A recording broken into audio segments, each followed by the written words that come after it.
सभी प्यारे छात्रों का कक्षा 10वीं गणित में स्वागत है। और आज हम लोग प्रश्नावली 1.1 का प्रश्न क्रमांक 5 हल करना सीखेंगे। कॉपी पेन लेकर बैठिएगा, एक बार हल देख लीजिएगा कैसे करना है और एक बार खुद की प्रैक्टिस ज़रूर करना है ताकि मैथ्स बहुत अच्छे से बनने लगे। और ऐसे ही कॉपी पेन पर पढ़ना यदि आपको अच्छा लगता है और अधिक वीडियोस देखना चाहते हो तो यूट्यूब पर सर्च करेंगे free online coaching class 10th maths, तो आपको मेरे सारे वीडियो लेक्चर मिल जाएंगे। तो आप बहुत ही कम समय में गणित को अच्छे से सीख सकते हो। तो चलिए फिर हम 5वां प्रश्न सीखते हैं। इसमें दिया गया है यूक्लिड विभाजन प्रमेयिका का प्रयोग करके दर्शाइए कि किसी धनात्मक पूर्णांक का घन 9m, 9m + 1 या 9m + 8 के रूप का होता है। तो सबसे पहले आपको यहाँ पे टारगेट करना है। यहाँ पे क्या लिखा है? धनात्मक पूर्णांक, यही लिखा है ना, धनात्मक पूर्णांक। तो यहाँ पे आपको क्या करना है, कोई भी एक धनात्मक पूर्णांक मान लेना है। तो इसे हम पिछले 2 क्वेश्चन से यदि हम देखें तो इसे हम a मान के चल रहे हैं। क्या मान के चल रहे हैं? a। तो हम मान लेंगे कि माना कोई धनात्मक पूर्णांक a है, लेकिन यहाँ पे उसका हमें घन करना है। इसके पहले वाले क्वेश्चन में हमें उसका वर्ग करना था, यहाँ इस बार घन करना है। तो चलिए एक एक करके सिस्टमेटिक समझेंगे, तभी आपको समझ में आएगा। सबसे पहले जैसे ही ये क्वेश्चन एग्जाम में आएगा, आपको यहाँ पे धनात्मक पूर्णांक शब्द जैसे ही दिखे तो पहली लाइन तो यही होती है कि माना धनात्मक पूर्णांक a है। तो सबसे पहले आपको यही लिखना है। इसके बाद आपको रफ पेपर पर मैं समझा देता हूँ, ध्यान से समझना। देखो, जैसे यहाँ पे कोई धनात्मक पूर्णांक है तो एक भाग का चिन्ह बना लेते हैं और जो धनात्मक पूर्णांक है उसे भाग के चिन्ह के बीच में लिख लेना है। हमेशा जो धनात्मक पूर्णांक होता है उसे भाग के चिन्ह के बीच में लिखना है। अब यहाँ पे आपको एक चीज ध्यान रखनी है कि यहाँ पे कोई भाजक आएगा। भाजक हमेशा नंबर के रूप में रहेगा, जैसे कि 2 हो गया, 3 हो गया, 4 हो गया, 5 हो गया, कोई भी नंबर यहाँ पे रहेगा और वो नंबर हमें क्वेश्चन से पता चलेगा। यहाँ पे हम देखते हैं तो हमारे पास m के पास जो नंबर होता है अक्सर हम वही लिखते हैं, लेकिन यहाँ पे 9 लिखा है। तो यहाँ पे हम 9 नहीं लिख सकते, क्योंकि 9 का अगर हम देखें वर्गमूल तो 3 निकलता है। तो मतलब 3 एक ऐसी संख्या है जिससे 9 विभाजित होता है। तो हमें 9 नहीं लिखना है, हम क्या लिखेंगे? 3 लिखेंगे। मतलब हम m के साथ में संख्या अगर 3 थी, ध्यान से समझना नहीं तो कंफ्यूजन हो जाएगी। अगर m के साथ में संख्या 3 है तो हम 3 तो लिखेंगे, लेकिन m के साथ में यदि हम संख्या 9 देख रहे हैं तो 9 की जगह पर हम 3 ही लिखेंगे। लेकिन m के साथ में यदि 4 है तो 4 लिखेंगे, और m के साथ में यदि हम संख्या 8 देख रहे हैं तो हम 4 ही लिखेंगे। मतलब बड़ी संख्याएं हम नहीं लिखते हैं, बड़ी संख्या को हम छोटे रूप में, यानी कि m के साथ में हम, यानी कि यहाँ पे जो भाजक है उसमें हम या तो 2 लिख सकते हैं या 3 लिख सकते हैं या 4 लिख सकते हैं या फिर 5 लिख सकते हैं। मतलब छोटी संख्याएं ही लिखेंगे। तो बस अब ये सब भूल के सिर्फ इतना याद रखो कि अगर आपको 9 दिख जाए तो 9 नहीं लिखना है, केवल क्या लिखना है? 3 लिखना है। तो आप भाजक के तौर पर कितना लिखोगे? 3। और भागफल हमेशा q ही आता है। भागफल हमेशा क्या आता है? q। और जो शेषफल है वो हमेशा r ही आता है। बताओ, इतना समझ में आया? भागफल हमेशा q आता है और जो शेषफल है वो हमेशा r आता है। अब इतने में यूक्लिड की प्रमेयिका लगेगी, यानी यूक्लिड विभाजन प्रमेयिका से। तो हम हेडिंग डालेंगे यूक्लिड विभाजन प्रमेयिका से। अब यूक्लिड विभाजन प्रमेयिका हमने हेडिंग तो डाल दी। यहाँ देखिए यूक्लिड विभाजन प्रमेयिका में क्या कहती है। यूक्लिड विभाजन प्रमेयिका, बीच वाली संख्या सबसे पहले लिखेंगे,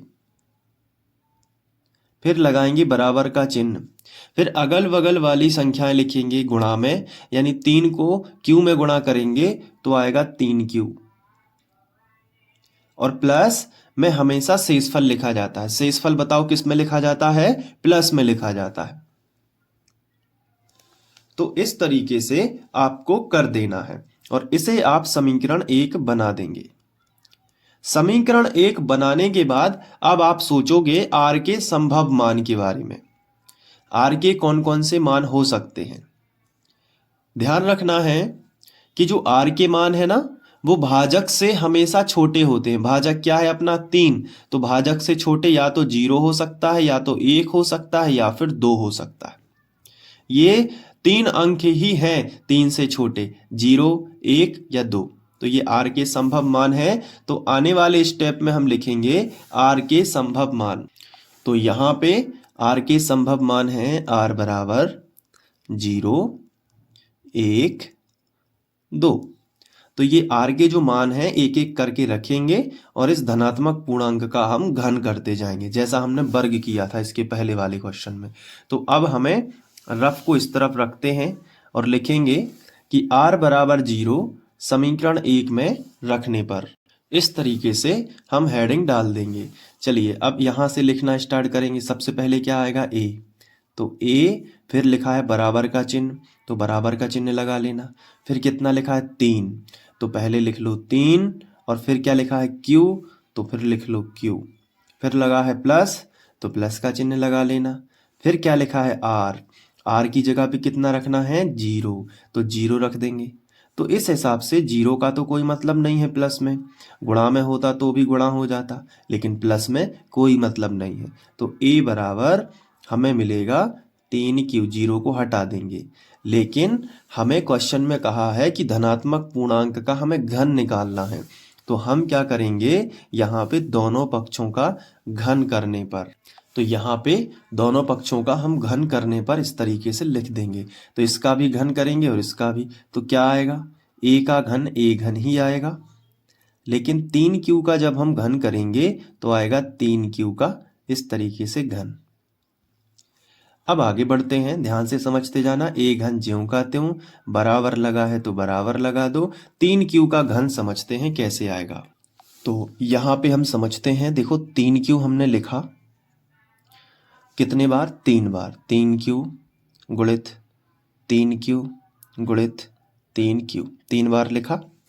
अब देखते हैं इसका आंसर कितना आएगा। पहले नियम ये है कि संख्या का संख्या में करते जाओ। तो एक ये संख्या है, एक ये है 3 संख्या, और एक ये है। तो 3 का गुणा 3 में होगा, और फिर जो उत्तर आएगा उसका गुणा फिर से 3 में होगा। तो चलिए करते हैं। 3 का 9, कितना उत्तर आया 9, 9 तिया 27। और क्यू क्यू क्यू, 1 की घात इधर है, 1 की घात इधर है, 1 की घात इधर है, तो टोटल 1 2 3 की घात आ जाएगी क्यू पे। तो 27 क्यू घन आएगा। क्लियर हुआ कि नहीं। तो ये ए घन आ गया 27 क्यू घन।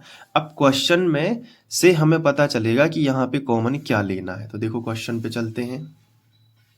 क्वेश्चन में लिखा है 9, 9, तो पता चल गया कि यहाँ पे हमें 9 कॉमन लेना है। तो देखो कैसे आएगा, ए घन, अगर हम यहाँ से 9 अगर कॉमन निकालते हैं तो अंदर क्या बचेगा इसमें से, तो 9 का भाग 27 में जाएगा, 9 दूनी 18, 9 तिया 27, 3 बार चला गया भाग 27 में, और क्यू घन अपना ज्यों का त्यों रहेगा। अगर आप इन दोनों का गुणा करोगे तो यही आएगा, 9 तिया 27 क्यू घन। तो 9 हमने कॉमन निकाला, जानबूझ के 9 निकाला है क्योंकि क्वेश्चन में हमें 9m प्रदर्शित करवाना है। कितना, 9m। देखो कैसे हो रहा है, देखना ध्यान से। ए घन बराबर 9, और इसकी जगह पे आपको m लिख देना है। क्या लिख देना है, m। तो हो गया ना 9m। तो आप लिखोगे जहां m बराबर क्या माना है, 3Q घन। m की जगह हमने इसकी जगह पे m लिखा है, तो m का मान कितना हो गया, 3Q घन।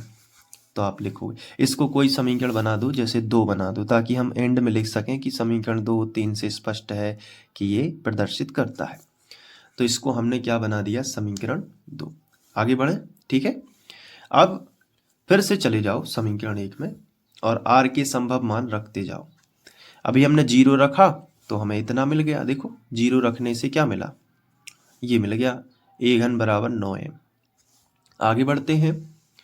अब कितना रखना चाहिए? 1। किस में? समीकरण 1 में। तो लिखेंगे r बराबर 1 समीकरण 1 में रखने पर। तो समीकरण 1 अपना क्या था मैं आपको बताना चाहूँगा। ये देखो मैंने रफ में लिख लिया है, ये है समीकरण 1, ताकि बार बार ऊपर ना जाना पड़े। तो a बराबर 3q प्लस r, ये अपना समीकरण 1 है। इसमें r की जगह पर आप कितना रखोगे? 1। तो क्या मिलेगा? यहाँ से स्टार्ट करो लिखना। a बराबर क्या लिखा है? 3q, सो 3q लिख दो। फिर किसका चिन्ह है? प्लस का, लगा दो। फिर r की जगह पे r का मान कितना है? 1 लिख दो। तो a बराबर 3q प्लस 1 हमें मिल गया। लेकिन क्वेश्चन कहता है धनात्मक पूर्णांक का घन, तो यहाँ पे हेडिंग डलेगी दोनों पक्षों का घन करने पर।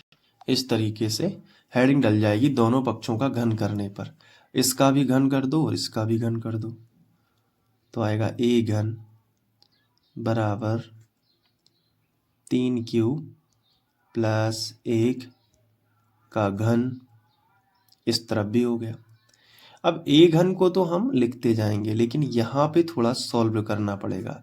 a धन b का घन, देखो यहाँ पे सर्व समीकरण लग रही है, a धन b का घन, ये लगेगी सर्व समीकरण। अब ये सर्व समीकरण जिन बच्चों को याद होगी उन पे तो बन जाएगा। अब जिनको नहीं होगी वो याद कर लेंगे। देखो क्या, a घन धन b घन, सर्व समीकरण याद करना कोई बड़ी बात नहीं है। a घन धन b घन धन 3a वर्ग b धन 3ab वर्ग। लो, हो गया याद? हो जाएगा। तो इस सर्व समीकरण में मान रख देंगे। देखो कैसे, a का मान कितना है? 3q। तो सिंपली आप लिख लो कि a का मान कितना है? 3q, इस सर्व समीकरण के आधार पे। और जो b का मान है वो 1 है, ये हो गया a और ये हो गया b। तो b का जो अपना मान है वो हो गया 1, ऐसा आप लिख सकते हो। तो इसका जो आंसर है कि अगर a धन b का घन है तो इसका आंसर होता है a घन धन b घन धन 3a वर्ग b धन 3ab वर्ग। ये याद कर लेना, ठीक है सर समीकरण। तो बराबर a घन, a का मान कितना है? 3q, तो आ जाएगा 3q का घन, आएगा कि नहीं? और यही हम यहाँ पे लिख सकते हैं, 3q का घन। फिर देखो सर्व समीकरण के आंसर में प्लस लगा है तो यहाँ पे भी प्लस लगेगा। तो यहाँ पे भी दो तरीके से इसलिए बता रहा हूँ ताकि आपके दिमाग में सेट हो जाए। अब b घन है, b का मान कितना है अपना? 1। तो 1 का क्या आ जाएगा? घन आएगा ना 1 का, इधर भी 1 का घन। अब मैं यहाँ पे ही कर देता हूँ 3a वर्ग, a का मान कितना है? 3q। तो a की जगह पे कितना रख लो? 3q। फिर वर्ग लगा है ना a पे, तो 3q पे भी क्या लगा दो? वर्ग। और b लिखा है साथ में, b का मान कितना है? 1, तो यहाँ पे रख लो 1, ठीक है। और धन 3, फिर क्या लिखा है? a का मान कितना है? 3q। तो a की जगह पे कितने लिख लो? 3q। फिर b वर्ग है, b का मान कितना है? 1, तो 1 का वर्ग 1 ही आएगा। तो देखो इधर अगर हम देखें तो 3 का घन है, यानी 3q का घन। और ये हमने करके आपको बताया था कि 3q का घन क्या होता है, मैं आपको दिखाना चाहूँगा। ये देखो 3q का घन होता है 27q घन। तो यहाँ पे आएगा 27q घन धन 1 का घन क्या होता है? 1 ही होता है धन। देखो यहाँ पे 3q का वर्ग है, तो पहले तो ये सॉल्व होगा, उसके बाद उसमें 3 का गुणा होगा। तो देखो मैं आपको बताऊंगा, इतना भी कठिन नहीं है। देखो 3q पे यदि वर्ग लगा है तो इसको ऐसे भी तो लिख सकते हो, 3q गुणित 3q। लिख सकते हो कि नहीं लिख सकते हो? बिल्कुल लिख सकते हो। और अगर आप इसको देखोगे तो 3 का गुणा 3 में करोगे तो 3 तिरका 9, और q का गुणा q में करोगे तो क्या आएगा? q वर्ग। तो 9q वर्ग आएगा, 3q का वर्ग। और 9q वर्ग में भी 3 का गुणा आगे लिखा है, देखो ये। तो 3 का गुणा कर दोगे तो संख्या का संख्या में हो जाएगा 9 तिया 27 और q वर्ग ज्यों का त्यों। इसका मतलब है कि इतने का 27q वर्ग आएगा और उसमें भी 1 का गुणा होगा, तो 27 ही रहेगा, 27q वर्ग आ गया। और धन इधर देखो, संख्या का संख्या में करो, तीतर का 9 और 1 का गुणा का मतलब नहीं है कुछ, तो तीतर का 9 क्यू। तो ये हमारा आंसर आएगा। मैंने सर्व समीका से आपको समझाया है। तो चलो फिर रख देते हैं। तो 1 का घन 1 ही होगा, तो प्लस ये लिख देते हैं 27 क्यू वर्ग प्लस 9 क्यू। 27 क्यू वर्ग प्लस 9 क्यू। अब रफ को अलग कर देते हैं, ठीक है। तो सर्व समीका से आपको समझ में आ जाएगा। ए घन बराबर, अब देखो 3 क्यू का घन क्या होता है 27, तो मैं यहाँ पे वही लिखने वाला हूँ 27 क्यू घन। ये वाला स्टेप देखो आप यहाँ पे, ये वाला 27 क्यू घन। अभी क्या लिखा है 3 क्यू का घन, जो कि पहले लिखा था, उसका क्या होता है 27 क्यू घन, ठीक है। और प्लस 1 का घन क्या होता है 1 ही होता है ना। और प्लस 27 क्यू वर्ग प्लस 9 क्यू, ठीक है। तो आप चाहो तो ये लगातार के 2 स्टेप भी यहाँ पे लिख सकते हो, ठीक है, ये वाले, कोई दिक्कत नहीं है। तो मैंने समझाया है, तो पहले ये लिख गया फिर ये लिख गया, दोनों एक ही बात है। चलो ए घन, अब जिनके पास क्यू है उनको साथ में लिख लो। पहले लिख लो ये बड़ी घात वाला 27 क्यू घन, फिर ये लिख लो छोटी घात वाला 2 की घात वाला 27 क्यू वर्ग, फिर ये सिंगल 1 घात वाला लिख लो 9 क्यू। और ये जो संख्या बच गई है ना, इसको पीछे लिख दो। अब इनमें से कॉमन निकल सकता है तीनों में से क्यू क्यू क्यू, क्योंकि तीनों के पास क्यू है। और साथ में कम से कम 9 तो निकल सकता है, क्योंकि 9 यहाँ है, 9 यहाँ भी है, 9 यहाँ भी। तो आखिरी वाली संख्या पूरी की पूरी कॉमन निकल रही है, तो निकाल देते हैं। ए घन बराबर 9 क्यू, यदि हम कॉमन निकालेंगे तो क्या बचेगा अंदर 9 तिया 27, 3 बचेगा। क्यू कॉमन निकल गया, 3 घातें थी, एक निकल भी गई, तो 2 तो बच गई ना अंदर। तो यहाँ पे क्यू वर्ग बच जाएगा। धन 9 का 27 में कितने बार भाग जाएगा 3 बार, तो जितने बार भाग जाता है वो संख्या आएगी 9 तिया 27, 9 तिया 27। और क्यू वर्ग है तो एक क्यू यदि बाहर चला भी गया तो एक क्यू तो बच गया ना। और प्लस 9 क्यू पूरे के पूरे निकल गए, तो यहाँ कुछ नहीं बचा, तो 1 माना जाएगा। और प्लस 1 बाहर भी है।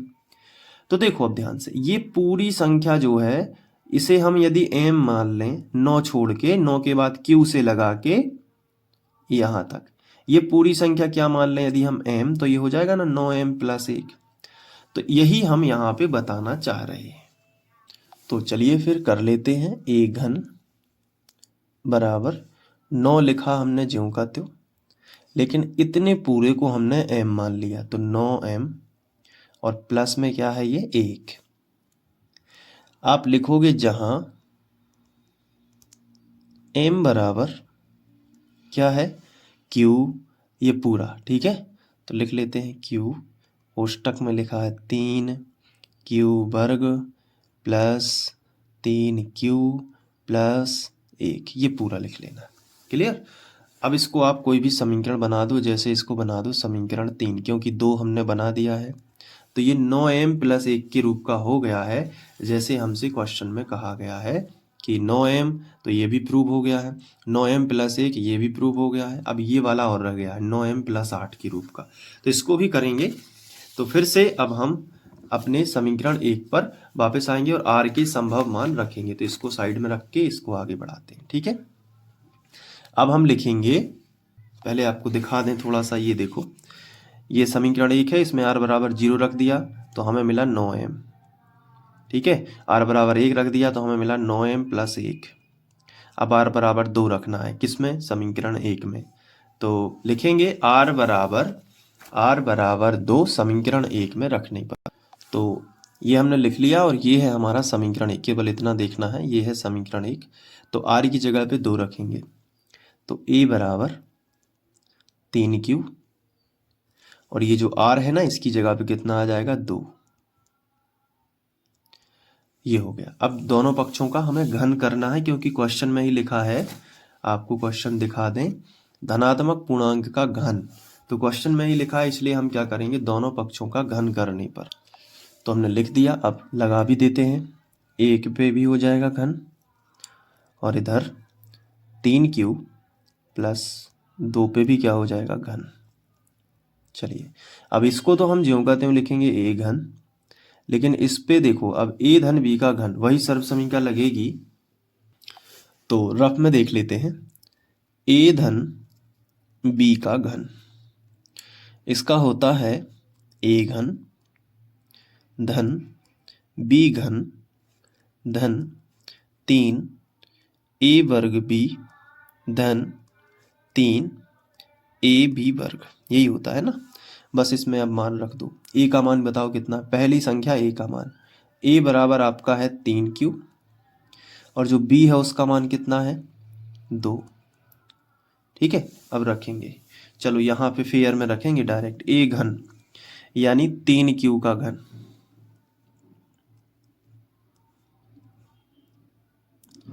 फिर प्लस लगा है, फिर क्या लिखा है, b घन, b का मान कितना है, 2, तो 2 का भी क्या हो जाएगा, घन, फिर लगा है प्लस, तो नीचे किसका लेते हैं थोड़ा सा, यहाँ पे आएगा प्लस, फिर लिखा है 3a वर्ग b, तो पहले लिख लो 3, फिर लिख लो a वर्ग, a का मान कितना है, 3q, तो यहाँ पे आएगा 3q का वर्ग, और फिर आएगा b का मान कितना है, 2, कोष्टक में लिख लो 2, फिर प्लस लगा है तो फिर से प्लस लगा लो, फिर 3 लिखा है तो 3 लिख लो, a का मान अपना कितना है, 3q, तो a की जगह पे रख दो 3q, और फिर b का मान कितना है, 2, तो 2 का वर्ग हो जाएगा। ये आपको इस तरीके से जमा देना है एक बार, फिर टेंशन की बात नहीं है, फिर तो हो जाएगा। देखो a घन बराबर 3q का घन 27q घन होता है, मैं बता चुका हूं, तीतर का नौतिया 27q घन, प्लस 2 का घन 8 होता है। कैसे होगा, आप 2 गुणा में 3 बार लिखोगे, मैं आपको यहाँ पे दिखाना चाहूँगा। 2 का घन यदि आपको पता करना है तो 2 को गुणा में कितने बार लिखोगे, 3 बार, 2 गुणे 2 गुणे 2, 2 दूनी 4 दूनी 8, क्लियर।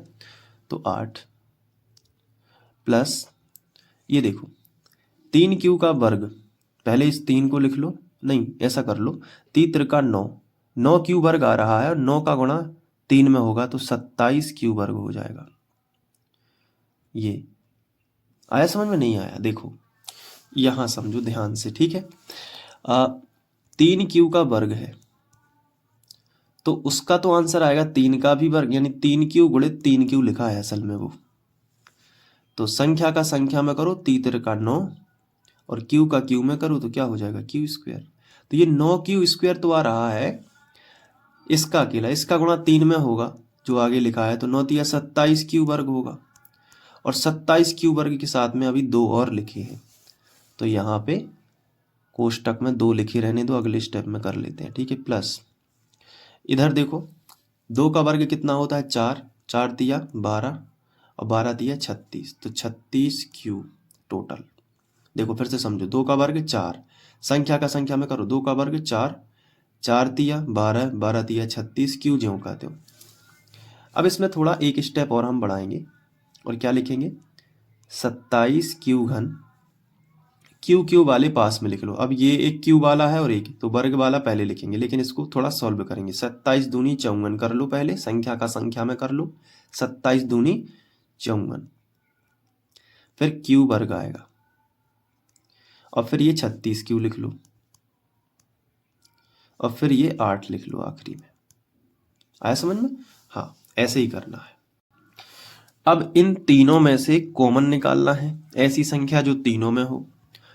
तो 9 ही एक ऐसी संख्या है जो तीनों में है। देखो 9 चौके 36, 9 की दुनिया में 36 भी आता है, 9 छौं 54, 54 भी आता है, 9 तिया 27, 9 और साथ में q तीन ही जगह है। तो यहाँ पे क्या करना, 9 निकालना कॉमन, और साथ में क्या निकाल लेना, q।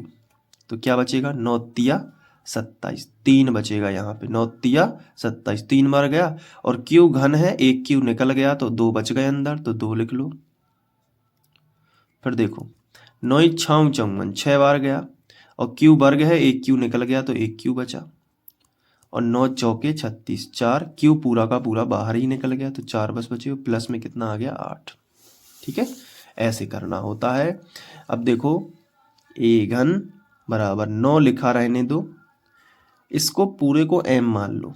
ठीक है, तो 9m और प्लस में क्या है अपना 8, यही तो प्रूव करना था। जहां अपना m बराबर क्या है q और 3q square plus 6q plus 4, ये हो गया अपना m बराबर। ठीक है, तो इसको बना दो समीकरण नंबर 4। तो अब हम देखेंगे कि हमने सिद्ध करके दिखाया है या नहीं। तो समीकरण 2 जरा देख लो। समीकरण 2 अगर देखेंगे तो इसमें हमें पता चलता है कि हमने ए घन यानी कि धनात्मक पूर्णांक का घन 9m सिद्ध किया है। अब समीकरण देख लो 3 जो कि यहाँ पे है, ये देखो समीकरण 3 धनात्मक पूर्णांक का घन हमने सिद्ध किया है 9m प्लस 1, ये भी सही हो गया। इसके बाद हम समीकरण 4 देखें तो हमने धनात्मक पूर्णांक का घन सिद्ध किया है 9m प्लस 8। इसका मतलब समीकरण 2, 3 व 4 से स्पष्ट हो रहा है कि धनात्मक पूर्णांक का घन 9m होता है, या फिर 9m प्लस 1 होता है, या फिर 9m प्लस 8 के रूप का होता है। तो हम यहाँ पे लिख लेंगे वही लैंग्वेज जो आपको एग्जाम में लिख के आना है, इस तरीके से। समीकरण 2, 3 व 4 से स्पष्ट है कि धनात्मक पूर्णांक का घन 9m, 9m प्लस 1 या 9m प्लस 8 के रूप का होता है। तो अच्छे से कर लेना इसको। ठीक है, चलिए मैं स्क्रीनशॉट आपको दिखा देता हूं ताकि आप बहुत अच्छे से कर पाए। ये देखिए, इसके बाद वीडियो को पॉज कर करके लिख लेना पूरा। इसके बाद ये नहीं लिखना m, ये तो समझाया है। इसके बाद यहाँ पे, इसके बाद यह। तो वीडियो थोड़ा सा लंबा हो गया है, लेकिन फिर भी हमने अच्छे से समझा है, और ये सवाल अगर आप फिर से आप दोबारा से करके देख लोगे तो आप ज़िंदगी में कभी भी नहीं भूलोगे। बहुत ही अच्छे से हमने किया है। आई होप आपको भी अच्छे से समझ में आ गया होगा। मिलते हैं नेक्स्ट वीडियो लेक्चर में नेक्स्ट क्वेश्चन के साथ। तब तक के लिए सारे वीडियोज़ यदि आप देखना चाहते हो तो डिस्क्रिप्शन चेक कर लेना, प्लेलिस्ट मिल जाएगी, या आई बटन पे भी प्लेलिस्ट मिल जाएगी। तो प्लेलिस्ट से पढ़ोगे तो पूरा समझ में आएगा, क्रम से एक एक वीडियो लेक्चर देखते जाओगे तो सारा समझ में आने वाला है, और बहुत ही कम समय में आप मैथमेटिक्स को कर पाओगे। मिलते हैं नेक्स्ट वीडियो लेक्चर में। Thank you, bye.